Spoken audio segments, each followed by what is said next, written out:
तो ज़्यादा टाइम न लेते हुए इस वीडियो को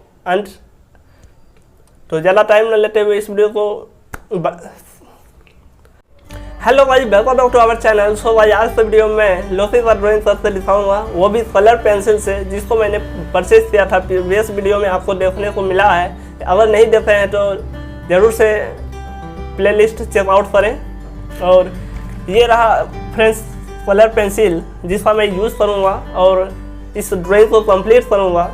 तो क्या रहता है इस ड्राइंग को बनाते समय एक्सपीरियंस मेरा, वो आपको लास्ट में बताऊँगा। तो फर्स्ट टाइम मैं कलर पेंसिल से ड्राइंग कर रहा हूँ, मुझे नहीं मालूम कि किस तरह से होता है। तो यह मेरा फर्स्ट कलर पेंसिल ड्राइंग है। आप सब ज़रूर से इसे देखें और अगर अच्छा लगे तो इस वीडियो को लाइक कर दीजिएगा और अपने दोस्तों के साथ शेयर कर दीजिएगा। तो चलिए इस वीडियो को स्टार्ट करते हैं बिना किसी देरी का। तो लेट्स स्टार्ट।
हेलो गाइज, अभी तक आप सब वीडियो को कंटिन्यू वॉच कर रहे हैं, तो मैं अपना एक्सपीरियंस शेयर करना चाहता हूँ कलर से रिगार्डिंग। तो गाइज ये रहा कलर पेंसिल। तो जब मैं इसका यूज़ कर रहा था तो यूज़ करते समय ये जो स्मूथनेस है वो मुझे नहीं मिल पा रही थी। तो ये एक सब प्रॉब्लम मैं फेस किया। और जो पेपर मैं यूज़ किया हूँ वो नॉर्मल सा 120 GSM पेपर है फेबर पेस्टल का, तो शायद इसीलिए वो मुझे स्मूथनेस नहीं मिल पा रही थी। तो नेक्स्ट टाइम मैं हायर GSM पेपर का यूज़ करूँगा और भी बेहतर आर्टवर्क्स बनाने का कोशिश करूँगा। तो कुछ इतना ही फ्रेंड्स, तो ज़्यादा टाइम न लेते हुए इस वीडियो को इतना ही रहने देते हैं और मिलते हैं किसी नेक्स्ट वीडियो में। और फ्रेंड्स, अगर अभी तक इस वीडियो को वॉच कर रहे हो तो ज़रूर से मेरे चैनल को सब्सक्राइब कर लेना और हमारी फैमिली का मेम्बर बन जाना। तो मिलते हैं नेक्स्ट वीडियो में।